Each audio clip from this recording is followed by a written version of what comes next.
Hello guys, welcome to the latest technology of video tutorials on polity. Please visit my website negiji.com. negiji.com मेरी website है जिसमें आप रोज या time to time जब मुझे time लगता है मैं वीडियोस अपलोड करता रहता हूँ. This is free online coaching and website notes. अगर आप चाहते हैं कि जब भी मैं वीडियो अपलोड करूँ अपनी वेबसाइट पर और आपको ऑटोमेटिकली पता लग जाए तो आप इस राइट हैंड साइड पर मेरे को सब्सक्राइब कर सकते हैं. इसमें अपना ईमेल एंटर करें, उसके बाद सब्सक्राइब पे क्लिक करें तो आपका ईमेल आईडी मेरे पास आ जाएगा और जो भी वीडियोस मैं अपलोड करूंगा वो आपको बाय डिफॉल्ट फ्री मिल जाएगी. उसके बाद please don't forget to like and share more videos ताकि मैं ज़्यादा से ज़्यादा वीडियोस आपको भेज सकूं. तो फिर लेट्स स्टार्ट टुडे. आज हम पॉलिटी में part 5 the union legislative article 79 से लेकर के आर्टिकल 123 के बीच में है. इसी का एक पोर्शन पर हम बात करेंगे and we will talk about the composition of Lok Sabha and Rajya Sabha. इसका मतलब होता है कि ये है, मान लीजिए राज्यसभा का हाउस, ये है लोकसभा का हाउस. इस राज्यसभा के अंदर टोटल कितनी सीट्स होती हैं, कितने लोग एमपी बनकर के यहाँ पर जा सकते हैं.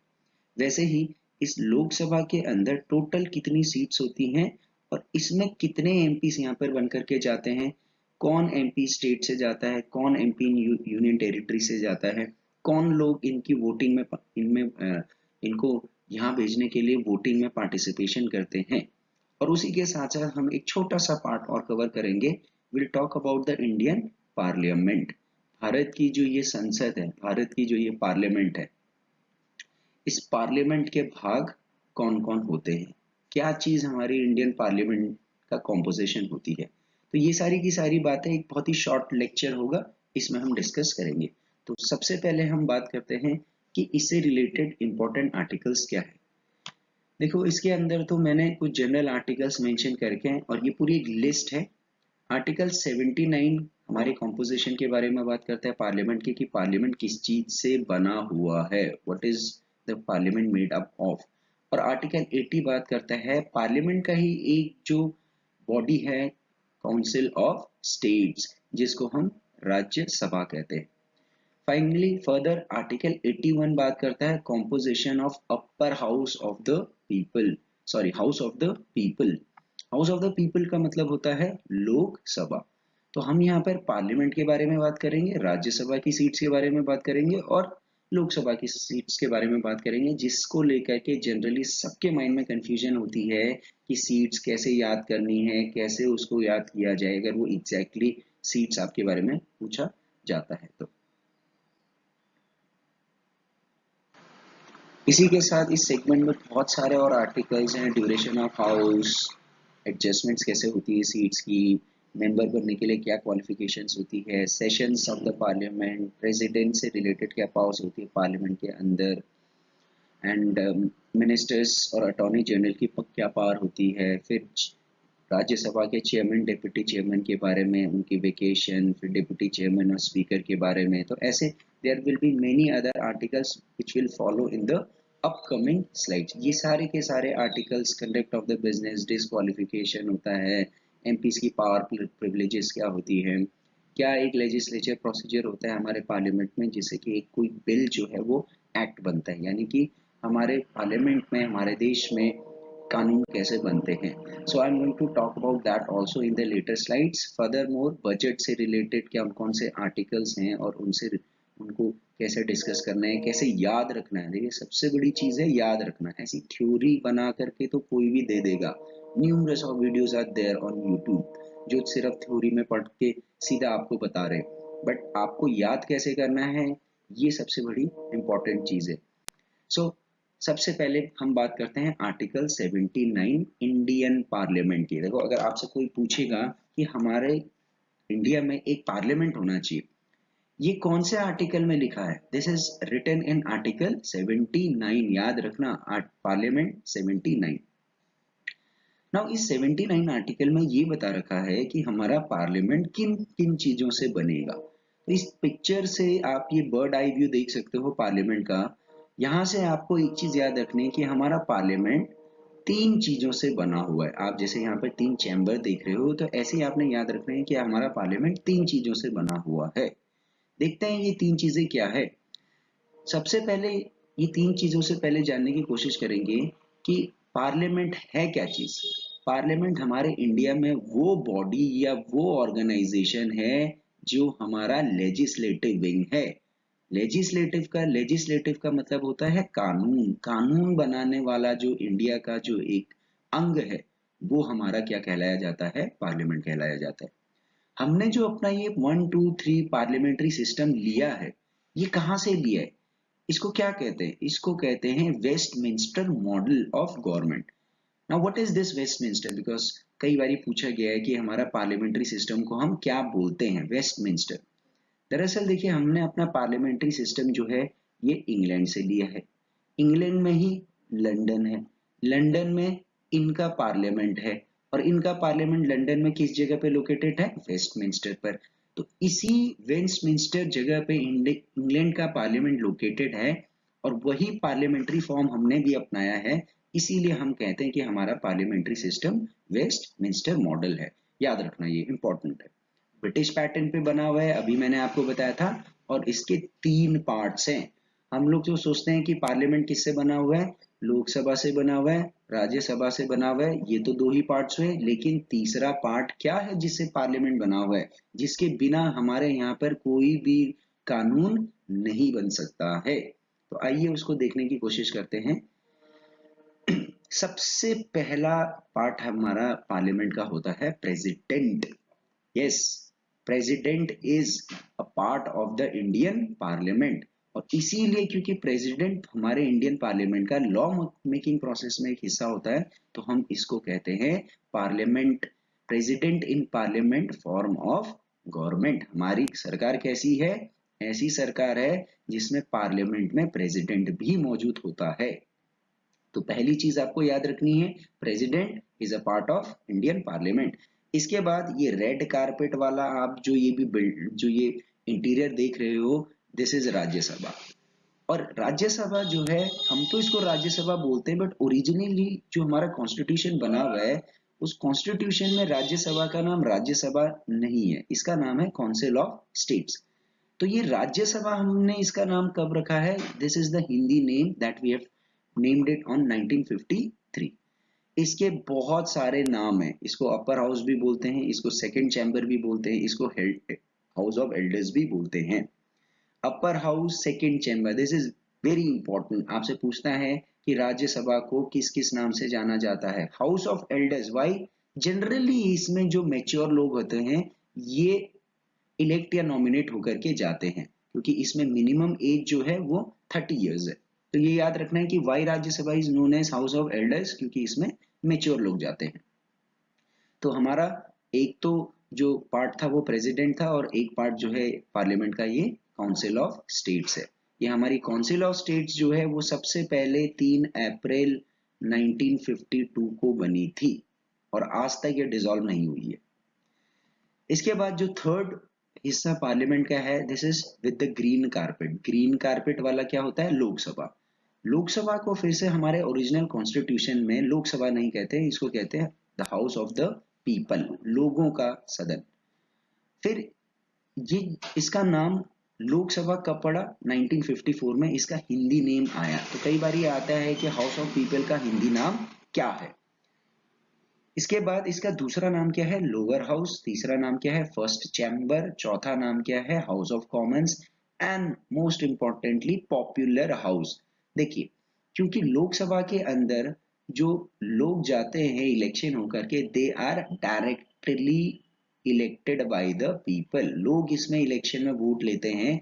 तो कौन लोकसभा में जा रहा है, सारी की सारी एक्टिविटीज ज्यादातर लोकसभा में होती है। So therefore this is also known as the popular house. So this is very important. आपको नाम याद रखना है। सीधा सवाल पूछेगा आपसे कि लोअर हाउस किसे कहते हैं? लोकसभा को कहते हैं। फर्स्ट चैम्बर किसे कहते हैं? लोकसभा को कहते हैं। इसको आप ऐसे भी याद रख सकते हो कि आप एक बिल्डिंग बनाइए, और उस बिल्डिंग में सबसे नीचे आप कहिए कि लोकसभा होता है, उसके बाद बुजुर्ग लोग राज्यसभा, और सबसे बुजुर्ग प्रेसिडेंट सबसे ऊपर रख देना। तो ये हो गया आपका फर्स्ट हाउस, ये हो गया आपका सेकेंड हाउस। फर्स्ट हाउस यानी कि लोअर हाउस, ठीक है, और सेकेंड हाउस यानी कि अपर हाउस। तो राज्यसभा अपर हाउस ऊपर है और लोकसभा लोअर हाउस नीचे है। देखो याद रखने के लिए आपको कुछ ना कुछ स्ट्रैटेजी अपने साथ लगानी ही पड़ेगी। मैं अगर आपको खाली ये नाम गिना दूं कि राज्यसभा कहते हैं, अपर हाउस कहते हैं, सेकंड चैम्बर कहते हैं, हाउस ऑफ एल्डर्स कहते हैं, काउंसिल ऑफ स्टेट्स को, उससे बात नहीं बनेगी। You have to remember some strategy to remember this thing. तो हमारा लोकसभा एज पर आर्टिकल 79 कितने चीजों से बना हुआ है? प्रेसिडेंट, काउंसिल ऑफ स्टेट्स जिसे हम सामान्य भाषा में राज्यसभा कहते हैं, हाउस ऑफ पीपल जिसे हम सामान्य भाषा में या हिंदी भाषा में लोकसभा कहते हैं। तो देखिए आपको अब पता लग गया है कि हमारा पार्लियामेंट किस चीज से बना हुआ है। अब हम लोग चलते हैं आर्टिकल 80 की बात करते हैं। अब देखिए प्रेसिडेंट तो एक ही है, ये तो हमें पता ही है। और ये प्रेसिडेंट कौन होता है, क्या होता है, कैसे इलेक्ट किया जाता है, क्या इसकी पावर्स होती है, ये हम पढ़ सकते हैं अलग से प्रेसिडेंट के पावर्स में। मगर इस स्लाइड में मेरा मेन मुद्दा आपको ये बताना है कि जो लोग राज्यसभा है वो कितनी सीट्स होती हैं, कौन सी सीट्स कहाँ से आती हैं, ये सब कहाँ मेंशन कर रखा है आर्टिकल 80 में। तो this is very important to remember कि राज्यसभा की कॉम्पोजिशन यानी कि राज्यसभा में कितनी सीटें होंगी और किस किस के पास कितनी सीट्स होंगी, किस स्टेट के पास कितनी सीट्स होंगी, ये कहाँ लिखा हुआ है? हमारे कॉन्स्टिट्यूशन के आर्टिकल 80 में लिखा हुआ है। ये थोड़ा सा याद रखना है। नाउ कई बार हम कंफ्यूज होते हैं कि स्टेट्स को कितनी सीट्स होती है राज्यसभा की, यूनियन टेरिटरीज को कितनी सीट्स हैं, सबसे ज्यादा सीट्स किस स्टेट के पास है, सबसे कम से सीट्स किसके पास है। तो आइए इस स्लाइड में मैं आपको इन सब के बारे में बताता हूँ। सबसे पहले देखिए जब हमारा कॉन्स्टिट्यूशन जो है उसके अंदर राज्यसभा का फॉर्मेशन को लेकर के बोला गया था कि सीट्स हम फिक्स रखेंगे। तो ओरिजिनल कॉन्स्टिट्यूशन में जो राज्यसभा के अंदर कितने एमपीज हो सकते हैं, कितनी सीट्स हो सकती हैं, इसके लिए इन्होंने बोला कि मैक्सिमम स्ट्रेंथ जो है वो 250 सीट से ही बनेगी, 250 से ज्यादा फिलहाल नहीं बनेगी। और इस 250 का भी इन्होंने बाइफरकेशन किया कि इलेक्टेड मेंबर्स 238 आएंगे और नॉमिनेटेड मेंबर्स 12 आएंगे। यानी कि 250 में से 238 सीट 238 सीट्स तो इलेक्शन से आएंगे, लेकिन 12 सीट्स जो हैं ये नॉमिनेट होकर के आएंगे। सिंपल भाषा में बोलूं तो प्रेसिडेंट इनका नॉमिनेशन करेगा। इन 12 सीटों पर इलेक्शन नहीं होगा। जो व्यक्ति इन 12 सीटों पर चुन करके आएगा वो इलेक्शन के प्रोसेस से नहीं गुजरेगा, सीधा प्रेसिडेंट उसको नॉमिनेट करके राज्यसभा में भेज देगा। तो 238 elected plus 12 nominated is equal to 250। But क्या हमारे राज्यसभा में अभी एट प्रेजेंट 250 एमपीज ही हैं? नो। तो कितने हैं अभी एट प्रेजेंट? एट प्रेजेंट जो करंट स्ट्रेंथ है हमारी राज्यसभा की, वो मैक्सिमम स्ट्रेंथ अभी टोटल स्ट्रेंथ जो है वो 245 है। That means 5 less than the original constitution. ध्यान रखना कि कॉन्स्टिट्यूशन में तो 250 बोला हुआ है, लेकिन अभी हमने केवल 245 ही एमपीज सेलेक्ट कर रखे हैं। इस 245 245 में से इलेक्टेड कितने होंगे? 233। और नॉमिनेटेड कितने होंगे? नॉमिनेटेड तो 12 ही होंगे। तो यहाँ पर कम क्या हो रहा है? इलेक्टेड। ये जो 5 यहाँ पर लेस दिख रहा है आपको ओरिजिनल कॉन्स्टिट्यूशन से अभी के हिसाब से, ये इलेक्टेड मेंबर्स में 5 कम है। So minded original constitution maximum strength 250, current strength 245, elected 238, अभी elected कितने? 233 और nominated तो 12 ही रहेंगे। तो ये है आपका composition of Rajya Sabha as per the article 80। Now इस 233 सीट्स में से भी कितनी सीट्स कहां से आएंगी, कितनी सीट्स कहां से आएंगी, तो ये आपको याद रखना है कि 229 सीट्स जो हमारे कंट्री में 29 स्टेट्स हैं उनको दे रखा है। सो माइंडेड कि ये लास्ट का 29 आप याद रखना, तो इससे आपको याद रह जाएगा 29 स्टेट्स हैं तो 229 सीट्स हमने इलेक्टेड सीट्स इनको दे रखी है। और बाकी के 4 कहां गए? Where are the 4? बाकी के 4 सीट जो हैं वो यूनियन टेरिटरीज के पास हैं, और यूनियन टेरिटरीज में भी 2 ही यूनियन टेरिटरीज इसके अंदर आती हैं, दिल्ली और पुडुचेरी। ठीक है, तो ये 229 जो सीट्स दे रखी हमने राज्यसभा के अलग अलग स्टेट्स को, इनका इलेक्शन कैसे होता है, how they are elected. How the MPs of राज्य सभा in the states are elected. कैसे राज्यों के अंदर राज्यसभा का सदस्य चुन करके आता है. सबसे पहले इंपॉर्टेंट याद रखना है कि यहाँ पर इनडायरेक्ट इलेक्शन होता है. इनडायरेक्ट इलेक्शन का मतलब कि जो लोग हैं, people does not vote directly, उन्होंने जिन रिप्रेजेंटेटिव को चुना होता है, जैसे member of elected member of state legislative assembly, जिसको हम एमएलए बोलते हैं, इन एमएलए की वोटिंग से एमपी चुना जाता है. फिर प्रोपोर्शनल रिप्रेजेंटेशन होगा, सारे के सारे स्टेट्स में बराबर रेशियो से सीट्स का एलोकेशन होगा, और सिंगल ट्रांसफरेबल वोट सिस्टम होगा. यानी कि अगर मान लीजिए, सिंगल ट्रांसफरेबल वोट सिस्टम का मतलब होता है कि अगर मान लीजिए एक राज्यसभा की सीट है किसी पर्टिकुलर स्टेट के अंदर, और उस पर 4 कैंडिडेट्स फाइट करना चाह रहे हैं, और इस एक सीट पर अगर मान लीजिए कि 100 एमएलए वोटिंग करेंगे, तो इस 100 एमएलए में से पर एमएलए, एक एमएलए के पास 4 ऑप्शंस होंगे. ये जब वोट करेगा तो अपनी फर्स्ट प्रेफरेंस देगा, सेकंड प्रेफरेंस देगा, थर्ड प्रेफरेंस देगा, फोर्थ प्रेफरेंस देगा. उसके बेसिस पे जो जीतेगा, जिसको 50% प्लस 1 वोट्स मिलेंगे, वो विनर होगा. So this process is same like that of the president's process.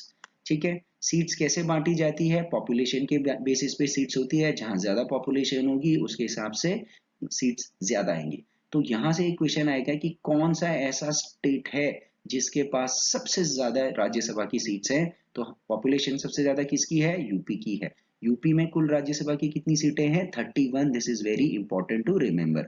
और मिनिमम वाले कौन से स्टेट्स हैं जहां पर राज्यसभा की सीटें सबसे कम है? देखो, सबसे कम तो एक ही हो सकता है, क्योंकि ऐसा कोई भी स्टेट नहीं होगा जहां राज्यसभा की सीटें बिल्कुल नहीं होंगी. तभी तो इसको राज्यसभा बोल रहे हैं, क्योंकि राज्य का मतलब स्टेट, स्टेट से ही यहाँ पर मेंबर्स चुन करके आने चाहिए, और हर स्टेट का रिप्रेजेंटेशन होना जरूरी. तो मिनिमम वाले यहाँ पर आप नॉर्थ ईस्ट के स्टेट्स देखो, असम को छोड़ देना, असम को छोड़ करके नॉर्थ ईस्ट के सारे स्टेट्स याद रखने: मणिपुर, मेघालय, अरुणाचल प्रदेश, त्रिपुरा, नागालैंड, मिजोरम और सिक्किम. और इसके साथ साथ गोवा एक और स्टेट है जहां पर एक ही राज्यसभा की सीट्स है. सो 7 सिस्टर्स बोलते हैं हम जनरली नॉर्थ ईस्ट के स्टेट्स को. इस 7 सिस्टर से आप याद रख लेना, प्लस गोवा. बट 7 सिस्टर में असम को छोड़ देना, असम के अंदर एक सीट नहीं है. नाउ अब बात करते हैं कि यूनियन टेरिटरीज. ये यूनियन टेरिटरीज में से जो दिल्ली और पुडुचेरी है, इसकी 4 सीट्स कैसे आती है?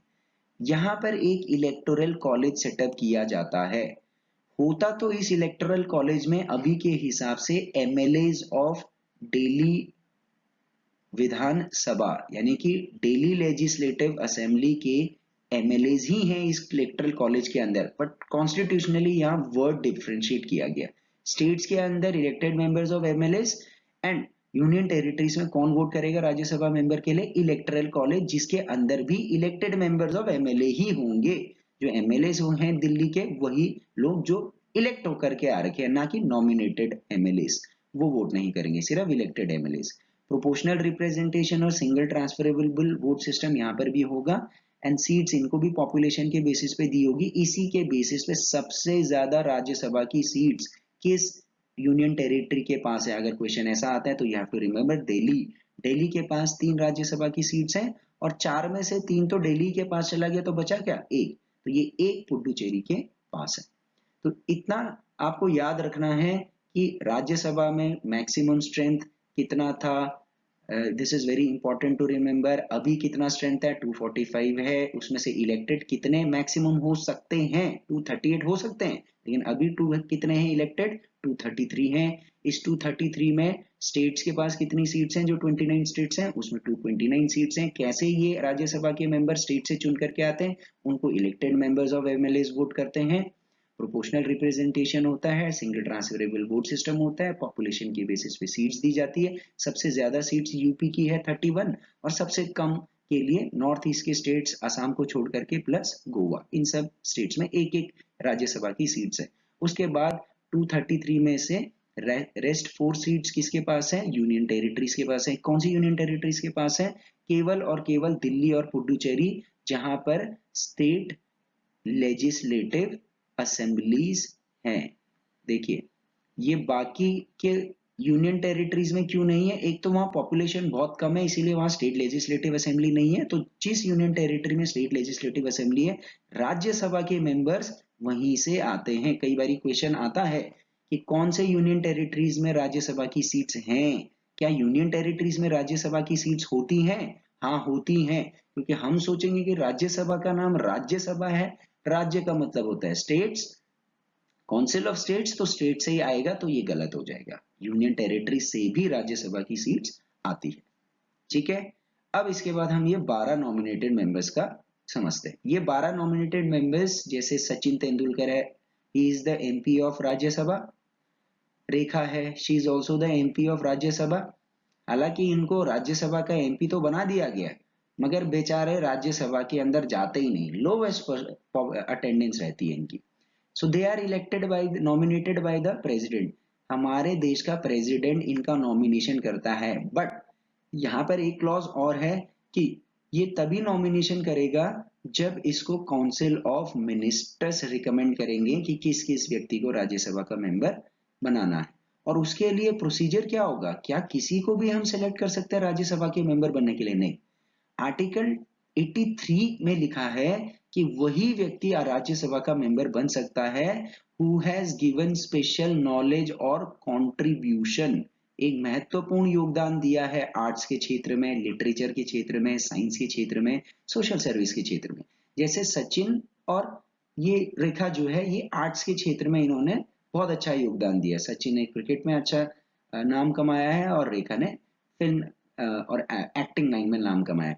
तो क्वेश्चन यहां से फिर से सीधा सीधा आएगा कि कौन से सेगमेंट से राज्यसभा के नॉमिनेटेड मेंबर्स को इलेक्ट किया जाता है, सॉरी नॉमिनेट किया जाता है। पहला रखना याद, आर्ट्स, दूसरा लिटरेचर, तीसरा साइंस, चौथा सोशल साइंस। सो ALSS, आलसी, ऐसा कुछ आप याद रखने ना, आलसी। आलसी लोगों को राज्यसभा का सीट दिया जाता है, क्योंकि राज्यसभा का मतलब क्या हो गया है?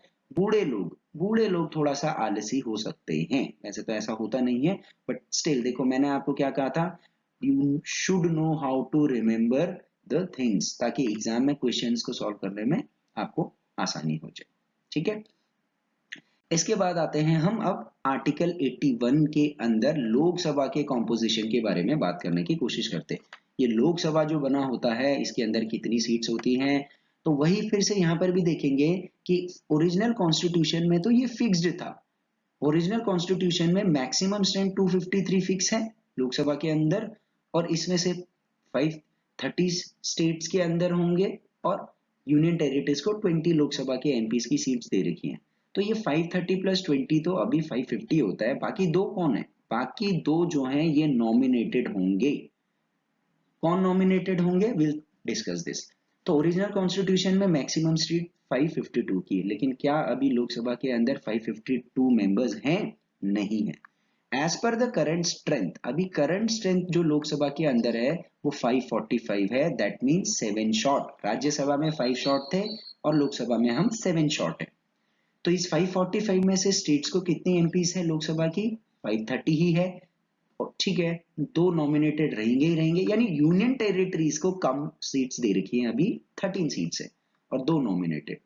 तो करेंटली लोकसभा के अंदर यूनियन टेरिटरीज से कितने सांसद जा सकते हैं या एमपी जा सकते हैं? याद रखना 13। 13, ये 13 लोग, 13 नंबर डेंजर, डेंजर का मतलब खतरा पैदा कर देते हैं अंदर। ठीक है, इतना याद रखना। अच्छा, ये जो 530 स्टेट्स को दे रखा है, जैसे ये राहुल गांधी है, मोदी जी है, ये स्टेट से एमपी बन करके जा रखे हैं। ये दोनों के दोनों यूपी से हैं, जैसे मोदी जी बनारस से हैं तो यूपी से जा रखे हैं, राहुल गांधी भी ये यूपी से जा रखे हैं, ये अमेठी से। ये लोग कैसे जाते हैं? इन लोगों का इलेक्शन होता है डायरेक्टली बाय द पीपल। देखो वहां राज्यसभा में स्टेट्स का MP directly elected by the people नहीं जा रहा था, उसको स्टेट की जो लेजिस्लेटिव असेंबली है उसके इलेक्टेड मेंबर्स वोट कर रहे थे। ठीक है, तो कौन लोग इसके अंदर लोकसभा के एमपीज को वोट करेंगे? This will be decided on the basis of election based on universal adult franchise. Universal adult franchise word is very important. ये यूनिवर्सल अडल्ट फ्रेंचाइज वर्ड का मतलब क्या होता है? इसका मतलब होता है कि हमारे देश में हमने अडल्ट किस व्यक्ति को घोषित किया। हमारे यहाँ पर हमने अडल्ट वो सब लोग जो 18 साल से ऊपर है, इंडिया के सिटीजन, उन सबको अडल्ट घोषित किया गया है और इसी को कहते हैं हम यूनिवर्सल अडल्ट फ्रेंचाइज। देखो, जब हमारा कॉन्स्टिट्यूशन बना था 26 जनवरी 1950, तो 1950 से लेकर के हम 1989 तक हमारे यहाँ यूनिवर्सल अडल्ट फ्रेंचाइज 21 साल होता था। 21 साल की उम्र के बाद ही आप वोटिंग कर सकते थे, तभी आप अडल्ट माने जाते थे। पर एक बात आपको याद रखनी पड़ेगी कि 61st कॉन्स्टिट्यूशनल अमेंडमेंट एक्ट 1989 जो राजीव गांधी ने किया था, इसके थ्रू हमारी जो वोटिंग एज है इसको 21 से घटा करके 18 किया है।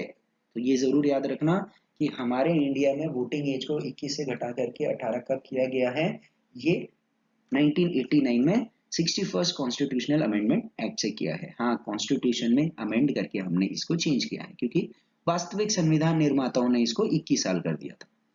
अच्छा, यहाँ से ये 530 स्टेट्स हैं, इसमें से सबसे ज्यादा लोकसभा की सीट्स कहाँ हैं?